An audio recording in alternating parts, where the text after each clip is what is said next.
Praise the lord. యేసునామమే జయము. మన రక్షకుడు మన విమోచకుడైన యేసుక్రీస్తు అతి పరిశుద్ధ నామములో అందరికీ వందనాలు.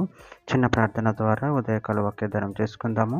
పరిశుద్ధుడ మహాగణుడైన దేవ యేసయ్య, సర్వాధికారి నాయన, మీకే వేలాది వందనములు కృతజ్ఞతాస్తుతి స్తోత్రం చెల్లించుకుంటాను దేవ ఉదయకాలం ప్రభు వాక్య భాగం ధ్యానిస్తుండగా వాక్య భాగం మాకు అర్థమవునట్లు సహాయం చేసి మీ కృపలో బలపరిచి మీకు మాదిరిగా మమ్మల్ని నడిపించి మీ చిత్తంలో మా జీవితంలో జరిగించమని చిన్న ప్రార్థన యేసుక్రీస్తు అతి పరిశుద్ధ నామములో అడిగి వేడుకుంటున్నాను తండ్రి. ఆమేన్. ఆమేన్.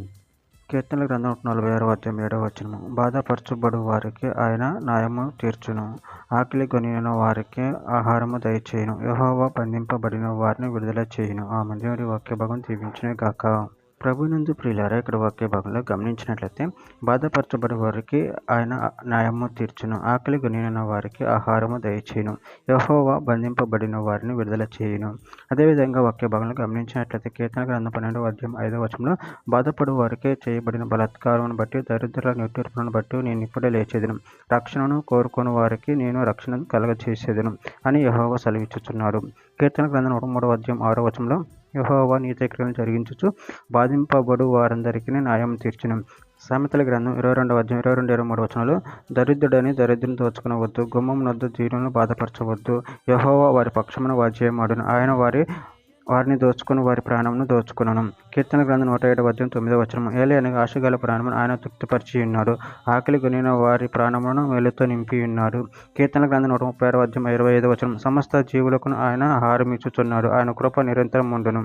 కీర్తన గ్రంథం 145వ అధ్యాయం 15-16 వచనం సర్వజీవుల కన్నులు నీ వైపు చూచుచున్నవి, తగిన కాలం ముందు నువ్వు వారికి ఆహారం ఇచ్చేదువు, నువ్వు నీ గుప్పులను విప్పి ప్రతి జీవి కోరికను తృప్తిపరచుచున్నావు.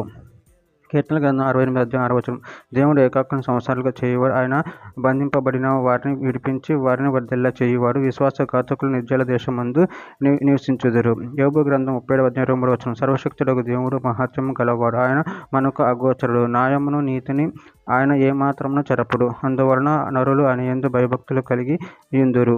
చివరిగా ఒక మాట యెషయా గ్రంథం 42వ అధ్యాయం 7వ వచనం యెహోవానగు నేనే నీతి విషయంలో నిన్ను పిలిచి నీ చేయి పట్టుకొని ఉన్నాను, నిన్ను కాపాడి ప్రజల కొరకు నిబంధనగాను అన్యజనులకు వెలుగుగాను నిన్ను నియమించి ఉన్నాను. ఆమె దేవుడి వాక్య భాగం దీవించిన కాక చిన్న ప్రార్థన చేసుకుందాము.